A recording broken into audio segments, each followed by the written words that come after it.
পালা বিয়া করার তো মজাই আলাদা। কোনো টাকা পয়সা খরচ হয় না, আত্মীয় স্বজনকে দাওয়াত দিতে হয় না, বেশি সময় লাগে না, খালি কাজে অফিসে যাও আর বিয়া করো। কিন্তু টুম্পা, আমি একটা জিনিস বুঝলাম না, তোমার বাপের এত টাকা পয়সা ধন সম্পত্তি থাকার পরেও তুমি আমার মতো একটা সাতহীন খয়তিরে কেন বিয়া করো? এই, তোমার অন্য কোনো সমস্যা নাই তো? আমার কোনো সমস্যা নাই। আমি তোমার বিয়ে করছি কারণ আমার একটা বিয়ে করা দরকার, আমার জামাইয়ের দরকার। সেই জন্য আমার বাপে জায়গায় জায়গায় বাকি খায়। বাকির টাকা কেউ চাইলেই তারে কয় আমার মায়ের তোমার কাছে বিয়ে দিয়ে দিব। এই কইরা কইরা আমার বিয়ে করার ক্যান্ডিডেট সেই পর্যন্ত 25 জন খাড় করাইছে। এইভাবে চলতে থাকলে আমার বাপে তো কারোর সাথে আমার বিয়ে দিব না, কারণ আমার বিয়ে দিলেই তো সে আর কারোর সামনে মুলা ঝুলাইতে পারবো না। এই জন্য আমি তোমার বিয়ে করে ফেলেছি। তবে একটা কথা জেনে খুব ভালো লাগছে যে তুমি আমার ভালোবাসো। আমি বলার সাথে সাথে কি সুন্দর কাজে অফিসে নিয়ে এসে টুক করে আমার বিয়ে করে ফেললাম।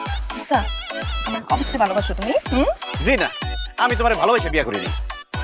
তুমি আমার ভালোবাসে বিয়ে করো না? বিয়ে করছো কে? তোমার আব্বার উপর প্রতিশোধ দেওয়ার জন্য। প্রতিশোধ মানে কিসের প্রতিশোধ? একটা সময় আমার আব্বা তোমার বাড়িতে কাজ করতো, এখনো 6 বছরের